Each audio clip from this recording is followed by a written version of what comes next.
कहानी की शुरुआत में हमें इंडोनेशिया की एक जेल को दिखाया जाता है जहां देश की सबसे खतरनाक अपराधियों को रखा जाता था। यहीं पर हम एक बीमार कैदी को देखते हैं जो जेल की फर्श पर पोछा लगा रहा है। इसी बीच जेल का वार्डन वहां एक कैदी से मिलने आता है और उसकी सेल में कुछ बच्चों की तस्वीरें फेंकते हुए कहता है, ध्यान से देखने, इन सब की मौत का जिम्मेदार तू है। तेरे जैसे दरिंदे को जिंदा रहने का हक ही नहीं है। पर वो कैदी बोला, वो लोग निर्दोष नहीं थे, मैंने जो किया वो जरूरी था, पर तुम नहीं समझोगे। उसके बस इतना कहती ही वो कैदी पोछे की बाल्टी से एक धारदार चाकू निकालता है और गार्ड का गला चीर देता है। इससे पहले वो कुछ समझ पाते उसने उनकी बंदूक छीनकर सब पर गोलियों की बारिश कर दी। इसी बीच उस कैदी ने वार्डन को कसकर पकड़ लिया ताकि वो भाग ना सके। अब बस एक गार्ड और वो कैदी ही बचा था, पर वो दोनों भी एक दूसरे को गोली मार देते हैं। सेल के अंदर का कैदी सेल को तोड़कर बाहर आता है और वार्डन को देखता है जो रेंगते हुए भागने की कोशिश कर रहा था। वर्ली उसके मुंह में हाथ डालकर उसका जबड़ा तोड़ देता है। उसके चेहरे पर साफ झलक रहा था कि वो कानून से कहीं ज्यादा ऊपर है और यहाँ उसका कोई कुछ नहीं बिगाड़ सकता था। इसके बाद ली जेल के सभी कैदियों को आजाद कर देता है और उन सबको हथियार थमाकर आगे चलने को कहता है। सभी बहुत खुश थे, पर उनकी ये खुशी ज्यादा देर नहीं टिकती क्योंकि आगे और भी गार्ड्स उन्हीं का इंतजार कर रहे थे। उन सब के बीच में बहुत भयानक गोलीबारी होती है जिसमें कोई नहीं बचता। हालांकि ली पहले से ही जानता था कि ये सब मारे जाएंगे, इसलिए वो जानबूझकर पीछे ही रहा। वो उन सब की लाशों के ऊपर से होता हुआ बाहर जाने लगता है। रास्ते में उसे जो कोई भी जिंदा मिला उसने उसे मार दिया और इस तरह इंडोनेशिया का सबसे खतरनाक क्रिमिनल एक बार फिर खुलेआम बाहर घूम रहा था। वहीं दूसरी ओर हम रोमी नाम के मछुआरे को देखते हैं। जब वो हर रोज की तरह मछली पकड़ने के लिए बोट निकालने जा रहा था तभी उसने एक आदमी की बॉडी देखी जिसे समुद्र की लहरें बहाते हुए किनारे पर ले आई थी। इसके 2 महीने बाद हम आइलीन नाम की लड़की को देखते हैं जो वहीं के एक लोकल हॉस्पिटल में एक डॉक्टर थी। आइलीन उस लड़के का इलाज कर रही थी जो उन्हें समुद्र के किनारे मिला था। पिछले 2 महीनों से वो कोमा में है और अब तक कोई उसे मिलने नहीं आया था। उसकी चोटों को देखकर आइलीन सोच में पड़ जाती है कि किसने इस बेचारी की ये हालत की होगी। उसे अपने पेशेंट का नाम नहीं पता था, इसलिए वो खुद उसे एक नाम देती है और उस दिन उसके बगल में ही सो जाती है। जब वो नींद में थी तभी उसके शरीर में थोड़ी हलचल होती है। उस आदमी को कुछ विजन्स दिखाई देते हैं जिसके बाद वो चीखते हुए उठ गया और खुद को हॉस्पिटल में पाकर फटाफट वहां से भागने की कोशिश करने लगा। हालांकि उसका शरीर बहुत कमजोर था, इसलिए जमीन पर पैर रखते ही वो धड़ाम से नीचे गिर जाता है जिससे आइलीन की नींद टूट जाती है। आइलीन उसे उसका नाम पूछती है पर पता चलता है कि उसकी याददाश्त जा चुकी थी। उसे अपना नाम तो छोड़ो, वो कौन है, कहाँ से आया है और उसके साथ क्या हुआ उसे कुछ भी याद नहीं था। जब आइलीन ने उसका सीटी स्कैन किया तो पता चला कि उसके सर में कुछ लोहे के टुकड़े फंसे हुए हैं जिन्हें निकालने के लिए उसे एक सर्जरी करवानी होगी। जब तक उन्हें निकाला नहीं जाता तब तक उसे कुछ याद नहीं आएगा। आइलीन उसे कहती है कि अब से तुम्हारा नाम इस्माइल है और जब तुम्हें सब याद आ जाएगा तब मैं तुम्हें तुम्हारे असली नाम से बुलाऊंगी। वो उसे रोमी से भी मिलवाती है जिसने उसकी जान बचाई थी। उसी रात हम कुछ गैंगस्टर्स को देखते हैं जो ली के जेल से भागने की खबर से बहुत परेशान थे। वो अपने लोगों के साथ एक जरूरी मीटिंग करते हैं ताकि वो ली को ठिकाने लगा सकें। पर तभी हाथ में नूडल्स का थैला लिए ली बड़े आराम से उन दोनों के पास आता है। उसे देखकर ऐसा लग रहा था कि मानो वो जेल से नहीं पिकनिक से लौटा हो। ली उन दोनों के सामने बैठकर खाना खाने लगा, पर तभी उनमें से एक जो उन गैंगस्टर्स का बॉस था कहता है कि सीधे मुद्दे पर आते हैं, मैं तुम्हें इस धंधे से निकाल रहा हूँ। हमने तुम्हारे साथ बिजनेस इसलिए किया क्योंकि यहाँ तुम्हारा डर था, एक रुतबा था, पर अब सब खत्म होते नजर आ रहा है। आज रात तुझे मारकर तेरी जगह हम ले लेंगे, फिर हमें कोई रोकने वाला नहीं रहेगा। पर उन्हें क्या पता था कि ली के सामने उनकी कोई औकात नहीं थी। उसके बस एक इशारे पर उसके लोग वैन से बाहर निकलते हैं और बाहर खड़े उसके लोगों को मार डालते हैं। ये सब ली के ही ट्रेन किए हुए गुंडे थे जिनसे लड़कर आज तक कोई भी जिंदा नहीं लौटा था। वहीं अंदर जब ली पर हमला होता है तो रिका नाम की एक लड़की उस पर हाथ उठाने वाले हर एक आदमी को काट डालती है। उसने अकेले उन सबको खत्म कर दिया और जब बाहर से उनकी मदद के लिए और कोई नहीं आया तो वो गैंगस्टर समझ गए कि अब उनका बचना मुश्किल है। उसने जैसे ही अपनी गन निकाली, ली ने चॉपस्टिक से उसके गले को चीरकर उसे मार डाला। उसके बगल में बैठे गैंगस्टर की तो डर के मारे पैंट गीली हो गई। वो बोलने लगा, मैं इस आदमी को नहीं जानता, ये मेरा बॉस नहीं है। पर ली बोला, जब तू इसे नहीं जानता तो जब ये बोल रहा था तो तू यहाँ बैठा बैठा सुन क्यों रहा था। ली उसे मारने ही वाला था कि तभी वो आदमी कहता है कि मुझे मत मारो, मैं कुछ ऐसा जानता हूँ जो आपके काम आ सकता है। मुझे एक आदमी के बारे में पता चला है जो आपका बहुत खास था, उन्हें वो समुद्र के पास मिला, वो अभी हॉस्पिटल में है, मैं उसे आपके पास ला सकता हूँ। ये सुनकर ली रुक जाता है और सोचने लगा कि कहीं ये वही तो नहीं। उसने बॉन्डी के कान पर गोली मारी और बोला, अब तू हॉस्पिटल जा सकता है, जा उसे उठाकर मेरे पास ला। बॉन्डी जब हॉस्पिटल गया तो एक नर्स उसे पहले फॉर्म भरने को कहती है क्योंकि और भी पेशेंट लाइन में थे। पर बॉन्डी उस नर्स के साथ बदतमीजी करता है और उसे रोकने आए गार्ड्स को भी थप्पड़ मारता है। उन्हें लड़ते हुए देख आइलीन वहां आती है जब उसने देखा कि उसका पेशेंट एक गुंडा है तो उसने सबसे पहले उसका इलाज करने का सोचा। जब आइलिन उसे दवा लगा रही थी तभी बॉन्डी उसे उस आदमी के बारे में पूछता है जो उन्हें समुद्र के पास मिला था। हालांकि आइलिन जानबूझकर ऐसे किसी आदमी के बारे में पता होने से मना कर देती है, जिसके बाद बॉन्डी को गुस्सा आ जाता है और वो डॉक्टर के साथ भी बदतमीजी करने लगता है। उसे गलत ढंग से छूकर तो उसने हद ही पार कर दी, जिसके बाद आइलिन उसे सिक्योरिटी को बुलाने की धमकी देती है। पर बॉन्डी जानता था कि अंदर कोई नहीं आएगा, इसलिए वो और बदतमीजी करने लगता है। पर तभी वहाँ इस्माइल आ गया और उसने उसकी उंगलियां तोड़ दी। गुस्से में बॉन्डी उसके सर पर कांच की बोतल दे मारता है, जिससे इस्माइल कुछ देर के लिए सुन्न हो गया। हालांकि जैसे उसने होश संभाला उसे पता नहीं कौन सा भूत चढ़ा, उसने बॉन्डी की गर्दन पकड़ी और उसे इतनी जोर से दबाया कि उसकी सांस रुकने लगी। इससे पहले कि वो उसे मार डालता आइलिन उसे शांत करती है, जिसके बाद इस्माइल उसे जाने देता है। उस रात घर जाते वक्त आइलिन इस्माइल से पूछती है कि कौन हो तुम? आज जो तुमने किया उसे देखकर मैं बहुत डर गई थी। अगर तुम यहाँ रहे तो तुम्हारी जान को खतरा हो सकता है। तुम मेरे साथ जकार्ता चलो। यहाँ इस्माइल को पता चलता है कि उसके सर में कुछ फंसा हुआ है, जिसके इलाज के लिए उन्हें जकार्ता ही जाना पड़ेगा। यहाँ रहा तो उन गुंडों का पता नहीं, पर यह बीमारी उसे जरूर मार देगी। अगले दिन हम उन दोनों को एक बस स्टैंड पर देखते हैं जहाँ से जकार्ता के लिए बस जाती थी। बैठे बैठे इस्माइल को अपने अतीत की एक झलक दिखाई देती है, जिससे उसके सर में दर्द शुरू हो जाता है। इसी बीच हम बॉन्डी और उसके आदमियों को देखते हैं जो छुपकर उस पर नजर रख रहे थे। जल्द ही उनकी बस आ जाती है, पर वो उन्हें देख नहीं पाते क्योंकि बीच में एक वैन आकर खड़ी हो गई थी।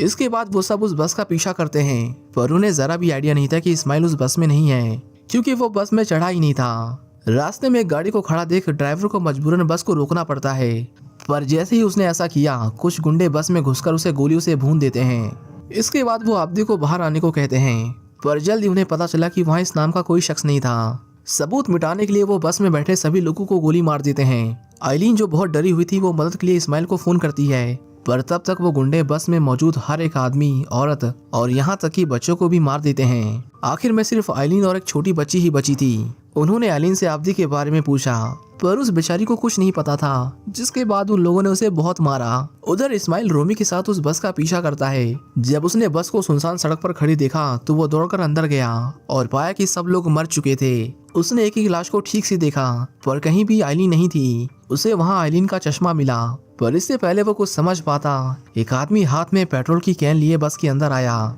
इस्माइल उससे हाथ जोड़कर रिक्वेस्ट करता है कि वो उसे जाने दे, वो किसी को कुछ नहीं बताएगा। लेकिन उस आदमी ने इस्माइल पर हमला कर दिया। दोनों में फाइट होती है जिसमें इस्माइल को उसके हाथ तोड़ने पड़े, पर इतना काफी नहीं था क्योंकि पीछे से एक और आदमी उस पर पेट्रोल छिड़क देता है। उसने इस्माइल को जिंदा जलाने के लिए एक लाइटर बाहर निकाला, पर इस्माइल ने उसके पैर तोड़ दिए। वो फूंक मारकर लाइटर की आग को बुझाने की कोशिश करता है, पर तभी एक और आदमी उसकी जान के पीछे पड़ गया।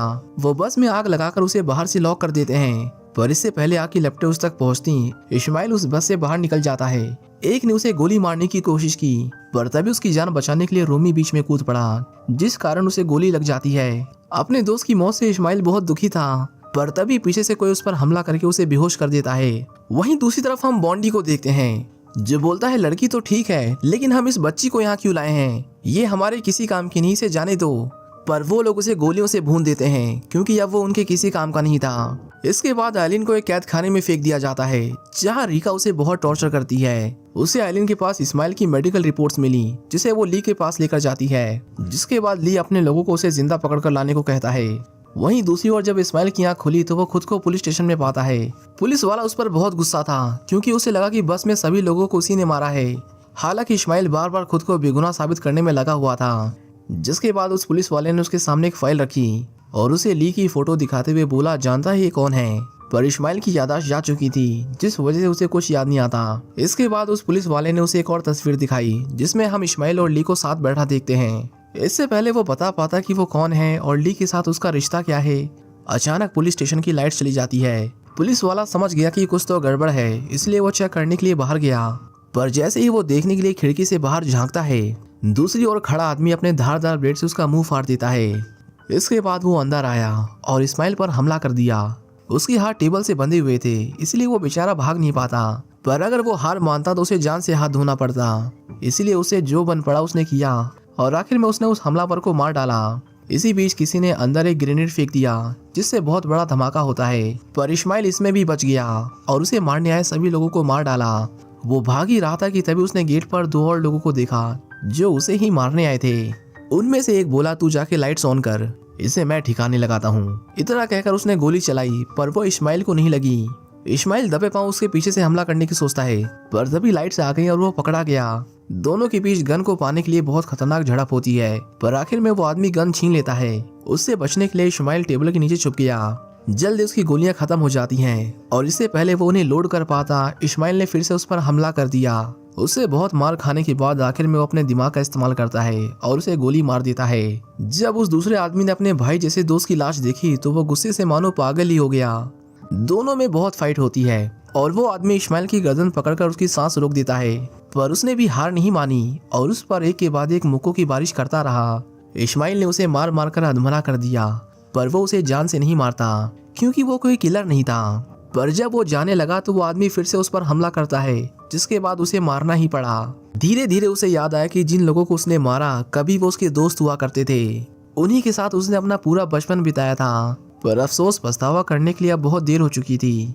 वहीं दूसरी ओर हम आइलिन को देखते हैं जो अपने पास एक नुकीली कैंची छुपा लेती है। कुछ देर बाद वहाँ ली आया और बोला, तो तुम ही हो जिसने आब्दी की जान बचाई। उसने अपने लोगों को फोन किया और कहा कि उसे मत मारना, पर उसके पैरों तले जमीन खिसक जाती है जब उसे पता चलता है कि फोन आब्दी ने उठाया है और उसे सब याद भी आ गया था। उसने गुस्से में आइलिन की गर्दन दबोच ली और कहा, जल्दी से यहाँ आ जा वरना ये लड़की मारी जाएगी। वो आब्दी को लोकेशन भेजता है, पर इसी का फायदा उठाकर आइलिन ने उस पर कैंची से हमला कर दिया। ली बोला, तुम्हें मेरे गले पर वार करना चाहिए था, नस वहीं होती है, डॉक्टर होके तुम्हें इतना भी नहीं पता। ली अब बस आब्दी का इंतजार कर रहा था। एक टूटी हुई तलवार देखकर उसे वो दिन याद आता है जब उसने आब्दी को मारने की कोशिश की थी। उस दिन आब्दी ने उसके सबसे बेस्ट फाइटर को मारा था। इसका मतलब था कि अगर आज उसके लोग उसे नहीं रोक पाते हैं तो उसे खुद अपने हाथों से उसे मारना होगा। इसी बीच आब्दी उन्हें ढूंढते हुए एक जंगल में पहुंचता है। वहां उसे एक गहरा कुआं मिला जिसे देखकर उसकी एक दर्दनाक याद ताजा हो जाती है। इस कुएं में ली कुछ बच्चों को नीचे फेंकता था, जहां वो उन्हें कई दिनों, कभी कभी कई हफ्तों तक भूखा रखता था। और जब सब में भूख बहुत ज्यादा बढ़ जाती थी तो वो नीचे एक पानी की बोतल फेंक दिया करता था, जिसे पीने के लिए वो एक दूसरे को जान से मार डालते थे। आखिर में जो जिंदा बचता उसे ली ऊपर खींच लिया करता था। फिर वो उन्हें ट्रेन करता और उन्हें कातिल बनाता ताकि वो सब जिंदगी भर उसके लिए काम करें। आब्दी को सब याद आ ही रहा था कि तभी वहाँ उसका एक पुराना दोस्त आता है। उसने कहा, तो तुम्हें सब याद आ ही गया। आब्दी और बेजो दोनों अच्छे दोस्त हुआ करते थे, यहाँ तक कि बेजो ने कई बार उसके लिए अपनी जान को भी खतरे में डाला था, पर ये उनकी खराब किस्मत ही थी कि आज वो एक दूसरे के सामने थे। बेजो कहता है, काश तुम यहाँ ना आए होते, मैं तुम्हें एक और मौका देता हूँ, यहाँ से वापस लौट जाओ और मैं तुम्हें नहीं मारूंगा। पर आब्दी आइलिन के बिना वापस जाने से मना कर देता है। वो हमला करने के लिए आगे बढ़ता है, पर बेजो पीछे होते होते कहीं गायब ही हो गया। आब्दी को लगा कि वो चला गया, पर ऐसा नहीं था। वो अचानक से हमला कर देता है। बेजो बाकी फाइटर्स की तरह नहीं था, वो बेहतर और ताकतवर था, इसलिए आब्दी भी उसके आगे ज्यादा देर टिक नहीं पाता। वो उसे हमला करने का मौका ही नहीं देता और बस उसे मारता ही रहता है, जिससे आब्दी को बहुत गहरी चोटें आती हैं। आखिर में बहुत मार खाने के बाद आब्दी उसे एक जोर का पंच मारता है जिसे बेजो सह नहीं पाता। हम देखते हैं कि उसके मुंह से खून बहने लगता है, जिसके बाद वो चुपचाप वहां से चला जाता है। आब्दी जब उसके पास आया तो उसने देखा कि बेजो की मौत हो चुकी थी। वो खुद को संभाल पाता उससे पहले ही रिका उस पर गोली चला देती है। किसी तरह जान बचाते हुए वो एक बड़े से पत्थर के पीछे छुप गया और मौका मिलते ही उस पर हमला कर उसकी गन उससे छीन ली। रिका का चेहरा देखकर आब्दी को याद आता है कि ये वही लड़की है जिसने उस पर गोली चलाई थी। आज उसी की वजह से उसकी ये हालत है। रिका उसे कहती है, तुम्हें याद है हम दोनों कितने करीब हुआ करते थे। वो ये कहकर उसके पास आने की कोशिश करती है, पर आब्दी ने उसे पीछे रहने को कहा क्योंकि वो उसे मारना नहीं चाहता था। रिका कहती है, उस लड़की के लिए तुम हमारे रिश्ते को भूल गए। वो गुस्से में थी, इसलिए उसने आब्दी पर हमला कर दिया। वो उसे कई बार चाकू से मारती है जिससे वो बुरी तरह घायल हो गया। हालांकि आब्दी उसे नहीं मारता। वो बोला, बहुत हुआ, यहीं रुक जाओ, तुम जानती हो कि ली एक दरिंदा है, उसका साथ मत दो। इतना कहकर वो वहां से जाने लगता है, पर रिका ने फिर उसे धोखा दिया और उसे मारने की कोशिश की। आखिर में आब्दी उसके सर पर वार कर उसे बुरी तरह घायल कर देता है। उसने रिका का चाकू उठा लिया और उसे पीछे हटने को कहा। ऐसा लगा कि दोनों ने समझौता कर लिया, पर आब्दी ने जैसे ही उसकी ओर मदद का हाथ बढ़ाया, रिका उस पर फिर से बंदूक तान देती है। उसने एक के बाद एक उस पर कई गोलियां चलाईं, इसलिए आब्दी को भी उसे मारना पड़ता है। पर जब उसने अपनी आंखें खोली तो पाया कि उसे एक भी गोली नहीं लगी थी। ये रिका ने जानबूझकर किया था। वो कहती है, अब हम दोनों का हिसाब बराबर हुआ, और बस ये कहकर वो उसकी बाहों में दम तोड़ देती है। उसकी मौत से आब्दी को बहुत तकलीफ होती है, पर वो बेचारा कर भी क्या सकता था। हम देखते हैं कि ली बड़ी बेसब्री से आब्दी का इंतजार कर रहा था। उसे उम्मीद थी कि वो यहाँ अपने घुटनों पर रेंगता हुआ आएगा, पर होता बिल्कुल उल्टा है। आब्दी उसे फोन करता है और बताता है कि वो बाहर ही खड़ा है। इसी बीच एक आदमी आइलिन के सेल में आता है और उसे अपने साथ चलने को कहता है। आइलिन ने जब उसे मना किया तो वो उसके साथ जबरदस्ती करने लगा। वो आइलिन का रेप करने की कोशिश करता है, पर तभी वो छोटी बच्ची उसके सर पर प्लेट दे मारती है, जिससे उसे बहुत चोट आती है। इसके बाद उसने आइलिन और उस बच्ची को बहुत मारा। मौका पाते ही वो लड़की उसकी राइफल उठा लेती है और इसी बीच आइलिन ने भी उस पर हमला कर दिया। उस आदमी ने जब उनके कांपते हुए हाथ देखे तो उसे लगा कि ये लोग क्या ही गोली चलाएंगे, पर तभी वो छोटी बच्ची राइफल से लॉक हटा देती है, जिसके बाद आइलिन ने उसे गोलियों से भून दिया। वो दोनों बाहर जाते हैं जहाँ उसे एक और आदमी मिला, पर वो उसे भी मार डालती है। गोलियों की आवाज सुनकर कुछ और लोग उसका पीछा करते हैं। वो जितनों को मार सकती थी उसने उतनों को मारा, पर जल्दी उसकी गोलियां खत्म हो जाती हैं। वो लोग उसे मारने के लिए आगे बढ़ ही रहते कि तभी वहां आब्दी आ गया और उन सबको मारकर उसे बचा लिया। वो बोला, आइलिन बाहर आ जाओ, ये मैं हूँ इस्माइल। पर हम देखते हैं कि आइलिन बहुत डरी हुई थी। वो उसे खुद से दूर रहने को कहती है, क्योंकि उसे लगा कि वो भी इन लोगों की तरह एक दरिंदा है। पर आब्दी बोला, आइलिन मैं इन लोगों जैसा नहीं हूँ, तुमने एक बार मेरी जान बचाई थी, मैं चाहता हूँ कि एक बार फिर मुझे बचा लो। ये सुनकर आइलिन ने चाकू नीचे कर दिया और उसके गले लगकर जोर जोर से रोने लगी। इसी बीच आब्दी की नजर ली पर पड़ी, जो बहुत गुस्से में था। वो उस पर हमला कर देता है और उसे बहुत मारता है। ली बोला, तू बस एक कुत्ता है जिसे वफादारी का मतलब नहीं पता। जब उसे पता चला कि रीका मर चुकी है तो वो रोने लगा, क्योंकि उसने रीका को अपनी बेटी की तरह पाला था। आब्दी कहता है वो उसी दिन मर गई थी जब तुमने उसे कुएं से बाहर निकाला, उसकी मौत के जिम्मेदार सिर्फ तुम हो। ये सुनकर ली को बहुत गुस्सा आता है और वो आब्दी पर हमला कर देता है। उसका हर एक वार बहुत सटीक और जानलेवा था, जिसके कारण बस कुछ ही मिनटों में आब्दी अपने पैरों पर खड़ा तक नहीं हो पाता। पर उसमें अभी जान बाकी थी, इसलिए वो हार नहीं मानता और ली से लड़ता रहता है। ये फाइट तब तक खत्म नहीं होती जब तक दोनों में से कोई एक मर नहीं जाता। देखते ही देखते उनकी लड़ाई और भी घातक होती जाती है, जिसमें आब्दी को सबसे ज्यादा दर्द सहना पड़ता है। पर इन सब के बावजूद वो हिम्मत करके एक बार फिर से उठता है और उसने ली पर एक के बाद एक कई मुक्के बरसाए और अपने आखिरी वार में उसने ली को इतनी जोर से मारा कि उसके बाद वो दोबारा खड़ा नहीं हो पाया। अब उसमें और लड़ने की हिम्मत नहीं बची थी, इसलिए वो वहां से भागने की कोशिश करता है, पर आब्दी उसका पीछा नहीं छोड़ता। जब तक वो उसे मार नहीं देता वो कहीं नहीं जाने वाला था। ली एक बार फिर से उस पर हमला करता है। इस बार उसने अपनी पूरी ताकत झोंक दी, पर आब्दी भी उसका एक हाथ तोड़ देता है। आब्दी उसे उठाकर एक नुकीली लकड़ी पर फेंक देता है, जो उसके शरीर को चीरकर उसके आर पार हो गई। ली अब अपनी आखिरी सांसें गिन रहा था, पर उसकी मजाल तो देखो, मरते मरते भी वो आब्दी को मारने की कोशिश करता है। ली उसके गले को उसी नुकीली लकड़ी में घुसाने की कोशिश करता है। वो अपने मकसद में कामयाब होने ही वाला था कि तभी आइलिन पीछे से आब्दी को खींचने लगी, जिससे वो कमजोर पड़ गया और उसकी पकड़ ढीली पड़ गई। जल्द ही खून बहने की वजह से उसकी मौत हो जाती है। आब्दी की जान तो बच गई, पर उसे इतनी चोट आई थी कि वो बेहोश हो जाता है।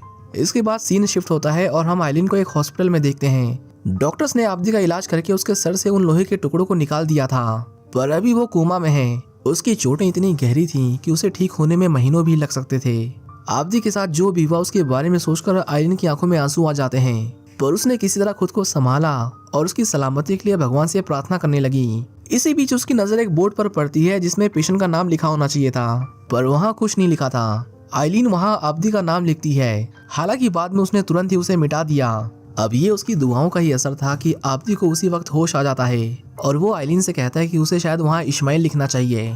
ये सुनते ही आइलिन के चेहरे पर मुस्कुराहट वापस लौट आई। वो इस्माइल को वापस पाकर बहुत खुश थी और इसी के साथ ये मूवी यहीं खत्म हो जाती है। उम्मीद करता हूँ कि आपको ये कहानी पसंद आई होगी। Thank you for watching, see you in the next one.